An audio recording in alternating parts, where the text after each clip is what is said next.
All right, we can get started. Okay, so welcome everybody. My name is India Brown. I am program officer here at the Harvest Foundation. And just FYI, this is recorded. So this I think will be on our YouTube channel. If you'd like to go back and review it, or if you have questions, you can always call us. So with Project Hope, I want to share a little bit of the history, and then our hope for today, we're going to walk through the application. Stacy's going to show you how to use the system, and then also we're going to go through the individual questions, or a few of the questions, to see if you have any questions, and Latala will review another part of the application, which is the video. So a little bit about Project Hope. During our strategic planning back in 2021, what we heard from the community is that overall people did not feel very hopeful. And so, we asked ourselves as a foundation, what could we do to spark hope in Martin Henry County? And how do we get the community engaged and connected? And so in honor of our 20th anniversary, which we celebrated last year, we launched Project Hope, which is a grant opportunity for local grassroots organizations who want to ignite hope and to spread positivity within our community. Unlike other grant opportunities, Project Hope is really, really geared for those individuals, neighbors, community groups, small organizations who would like funding to implement small projects in Martin Henry County. Project Hope is for projects and programs of all sizes up to $15,000. So it could be a project that only costs $2,000, $2,500, or maybe something up to $15,000. This grant opportunity is also different because unlike our grants that are reviewed by our Harvest Foundation board, these grants are reviewed by representatives of our community, representatives that we like to call hope builders, and that they really reflect our local Martin Henry County community.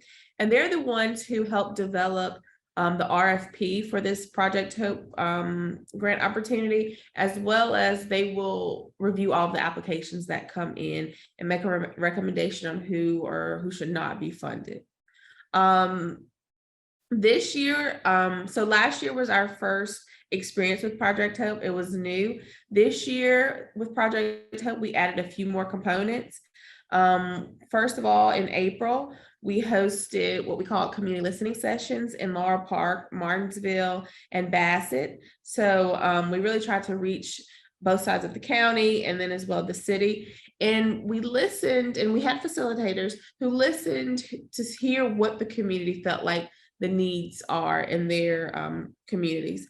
And so we use those sessions we share that information with the Project Hope Committee, and they use those to determine this year's Project Hope theme and focus areas for this grant opportunity. And this year, and all of this information is on our website, on our RFP. But this year's theme for Project Hope is community pride and engagement. So really, we're focusing on beautification in Martin Henry County, creating interactive, engaging spaces, park cleanups and development, creating green spaces to drive community connectivity, also engagement in Martin Henry County. So, ways to create intergenerational engagement, volunteer opportunities for people of all ages and abilities, and strengthening relationships among strengthening relationships and communication among neighbors. And then we're also wanting to highlight diverse communities in Martin Henry County. So projects and programs that celebrate the different cultures and communities we have. So that's kind of sums up what the applications should really be focused on that are submitted for Project Hope. We've also implemented these fundamental sessions, so really trying to help everyone walk through our process. This year, our applications will be due August 4th. So applications are open now, and Stacy will share that more information about the application. And then we'll also have a pre-application workshop. And that workshop will help anyone who has an idea to really think through that idea, brainstorm, and kind of put that idea to paper and put that idea to our application. And we'll have facilitators. And again, that session will be June 27th. at 6 o'clock at Albert Harris Elementary School. So that's a little bit about the history of Project Hope. But I'll turn it over to Stacy and she'll give you more information about the grant application. Okay. I'm going to share my screen with y'all. And let me start off by saying if there's ever a time that you cannot see my screen, like if I switch and I don't realize it, just stop me, okay? So I'm going to start out. We're going to go to the homepage of our website. And this is where you're going to find out information on Project Hope. So if you go to how to apply, it's going to take you to our Project Hope homepage here. Right here is where Indy was talking about the request for proposal. It's going to be linked right here. You can read up on that. It gives a little bit about the timeline is on here, the eligibility, the criteria, everything that you need to know you'll find on our website, including if you want to apply. So if you click this link right here on how to apply, can y'all see this? Did it switch to our, okay, just making sure.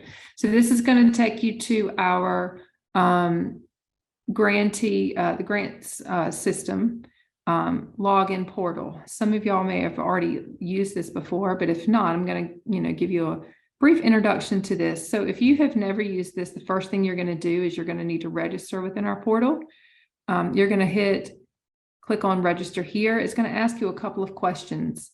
It's going to ask you to identify what you're applying as. For Project Hope, you actually do not need to be recognized as a organization like a 501c3 to apply for Project Hope. That's kind of the benefit of this project. You can just be a community group. A group of members that have just come together that want to make a difference in the community and get involved. If you are one of those organizations, there is a spot here that pretty much identifies you. It says also applies to community groups for Project Hope. So that's what you would click on right here. It will then generate another question. Is this going to directly serve Martinsville and Henry County? You're just going to hit yes and then click submit. And then it's going to give you some questions asking you about your organization, just to fill in this information here, and then contact information. Once you've done that, you're going to hit submit. It's going to then generate you a username and password that's going to be sent to you. If you have used our portal in the past, for any other grant that you've ever applied for, you do not need to do this step. Okay. So let me go back. So let's say that you've got your username and password. Either you just signed up or you signed up in years prior to this. I'm actually going to log in here as a grantee.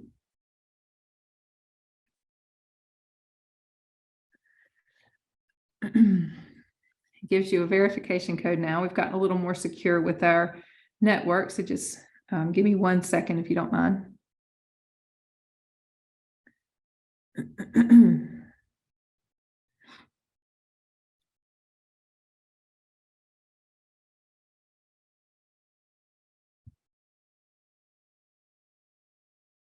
Okay, so it brings you to what we call our grantee home portal. Every grantee has their own portal. This is where all applications are housed that you're in the middle of submitting, that you have submitted, that maybe you have other reports and everything. You're going to log in here to get to all that information. On the left-hand side, you're going to find the funding opportunities. At the very top of this, you're going to see Project Hope. This specific one is the only grant that you can apply for if you are not a actual organization. So if you are a community group, this is the only grant that you can apply for right here. So if you hit apply now, it's going to take you straight to the application. It's going to ask you some questions. So the first part is the eligibility quiz on it. Will your project directly serve the community of Martinsville? Yes. Does your project fit within the focus areas of this grant type?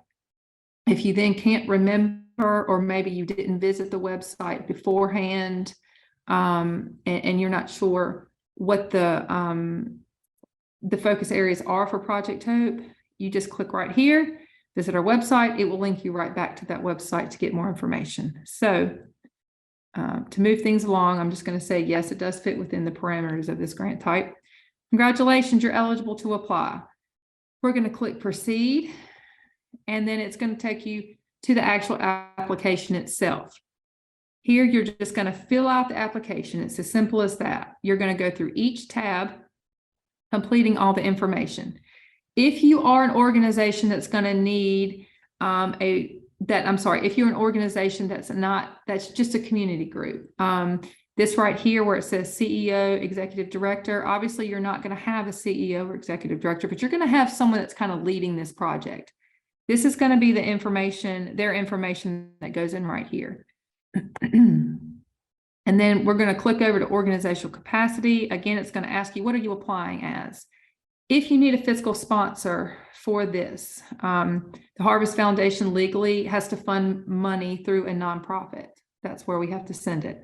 So if you need a fiscal sponsor, I'm going to say, yeah, I'm applying, but I need a fiscal sponsor. You're going to click here. Right here is where you're going to get the information to invite your fiscal sponsor. India's going to go through this a little more in detail. I just want to click through everything and make sure no one has questions on any of this. Project information, this is where you get into the information on the project that you're applying for. Start and end date. There is a budget request here that we do ask you to complete. And then some other information. And then down here is your project description, even more detail about the project. There is a space down here that LaTala will talk to you a little bit more about at the end of this. You actually can upload documents, and you can actually upload a video with this grant type here. Once you're done, you're going to save first, always save first, okay? And then you're going to hit final submit.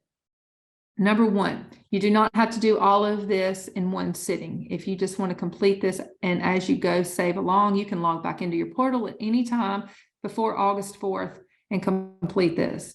The second thing I was going to say is if you hit submit and you forgot to answer something, oh, no worries. The system will not let you submit it unless you've answered everything. And then if you have any questions while you're in the middle of this, please reach out to me, email, phone call, anything I can help you do. I'll be glad to help. I'm going to pass it to India, and she's going to go through this a little more in detail. You're on mute. Thank you, Stacey. Just a few things I wanted to kind of go back to highlight. So first of all, under contact information, as you know, we stated, Project Hope, you don't have to be a 501c3 or a nonprofit organization to apply. As Stacey said, you know, it can be a group of people in a community who just don't want to do something positive in their neighborhood. So where it says CEO, executive director, or of organization, don't let that throw you off. Whoever is the leader of your group, it could be an unofficial leader of your group, that's whose contact information would go under CEO, executive director of organization. That's whose information would go under there.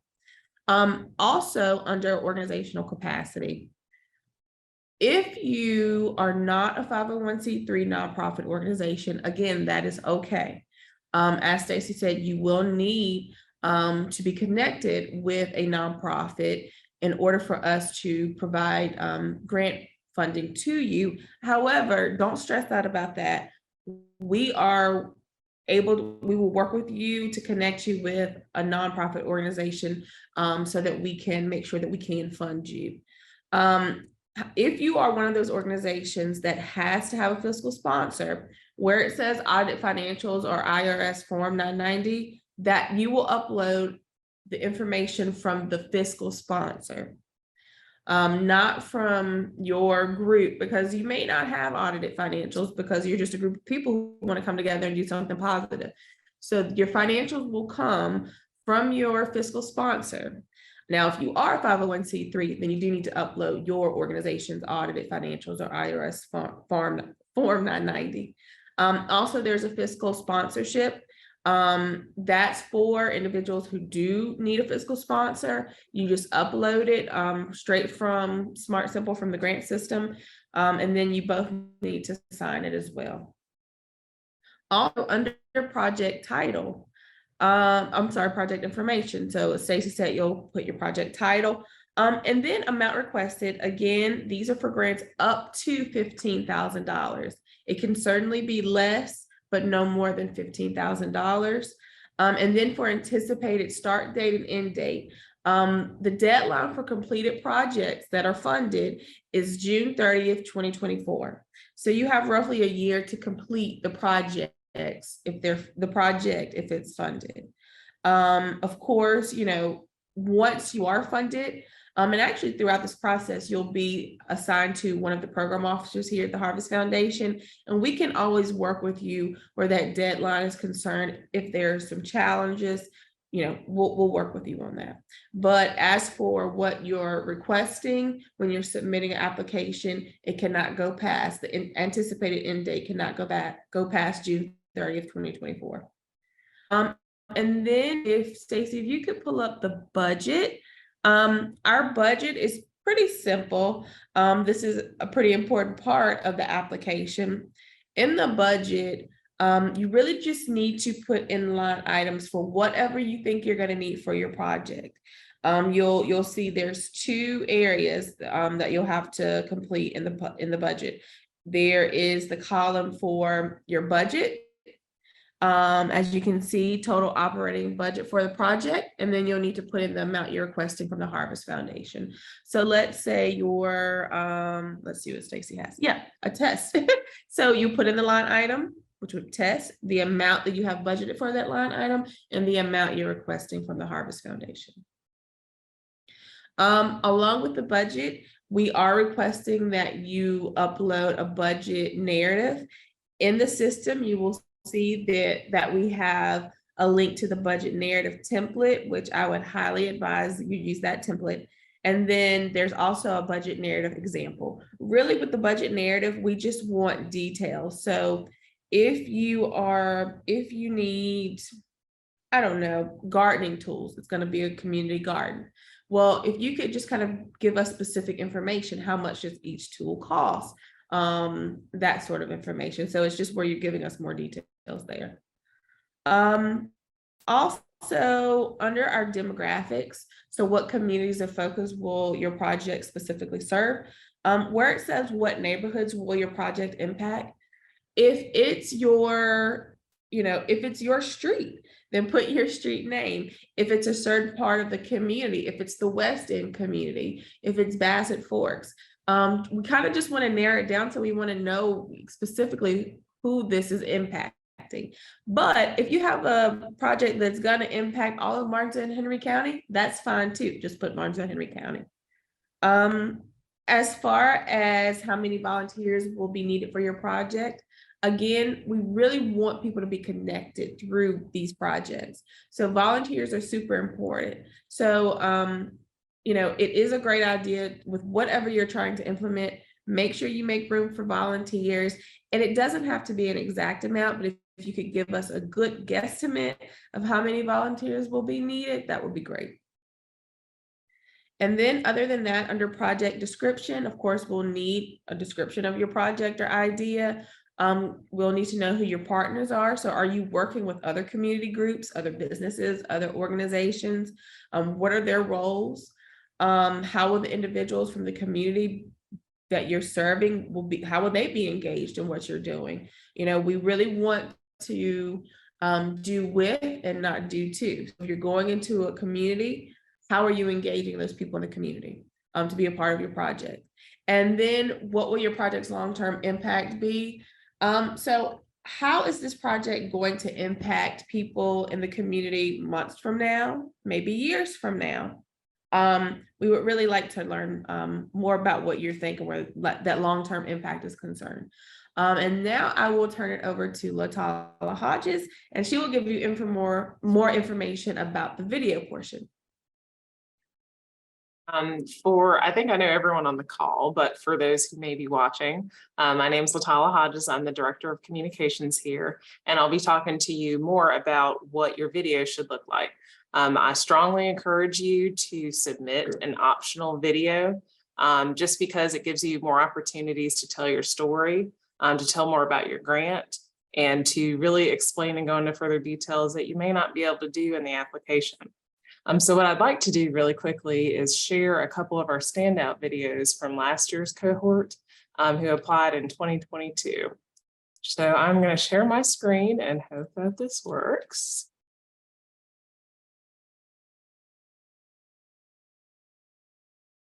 Okay.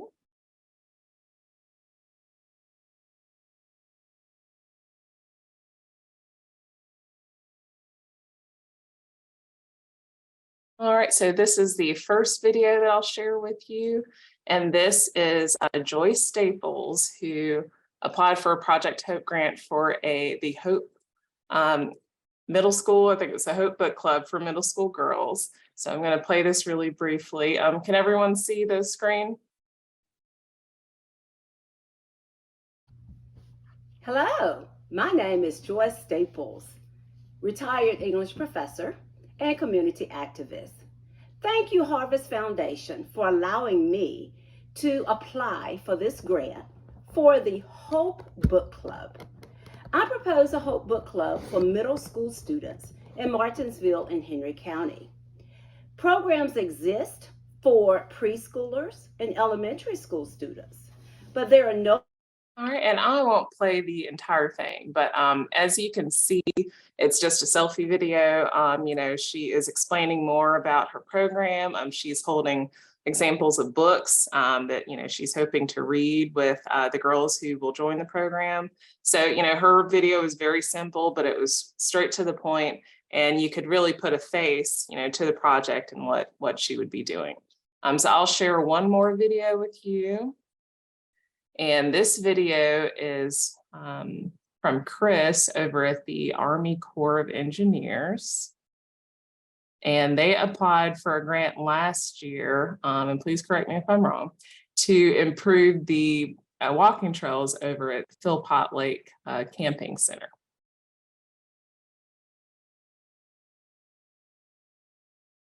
I'll just play you a little bit of this clip. Hello, I'm Brian Stewart. I'm a ranger with the Army Corps of Engineers at Philpott Lake. Our project that we have is some trail improvements to this 0.4 mile trail that runs from our visitor center parking lot to this overlook of Philpott Dam and the lake that have not been accessible to the general public for several decades. The improvements to the trail that we're looking at doing are putting down some surface material along sections of the trail, putting a bench here at the end of the trail for people to sit down and take in the beautiful view that we have, as well as some trail signage along the way to help direct people, and then some structure. I'll stop sharing there. That might give you a bit of a headache there going that fast on the, on the trail. But as you can see, you know, he was standing right in front of the dam, right through where they wanted to put the trail for the project. So that gave our committee, our Hope Building Committee, a really great visual of exactly where the project was going to take place.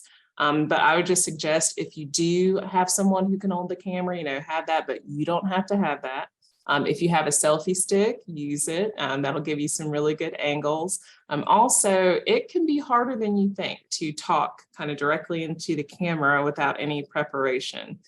So I would strongly encourage you to, you know, write down a few things that you want to say pertaining to the project, maybe some things that you didn't include or didn't have time to explain in your written application. But I would strongly suggest preparing a little bit just so you know exactly what you're going to say when you turn it on. But I am, of course, here to help. So is Indy and Stacy. If you have any issues, you know, filming your video, any issues uploading it or saving it, you know, in a correct format. So all of us are here to help. And if you have any questions, I'm happy to answer those now, or again, you can call and email if you need anything or any help with your application. I'll turn it back over to you, India, to close us out. for about Alright. at 4:30. All right. Well, again, thank you so much for joining us. Again, let me run through the timeline quickly. So our Project Hub application is currently open. It will close August 4th, 2023. On June 27th at 6 o'clock, we have a pre-application workshop that it's not required, it's optional, but please feel free to join if you need to work through some brainstorming or your thoughts or ideas. And then applications will be notified if their application was successful and chosen by September 25th. So we're excited about Project Hope. This information can all be found on theharvestfoundation.org under Project Hope, as Stacey showed you earlier. If you have any questions, please reach out to us. We are more than willing to help you or answer any questions. So thank you so much for joining us, and we look forward to reading your applications.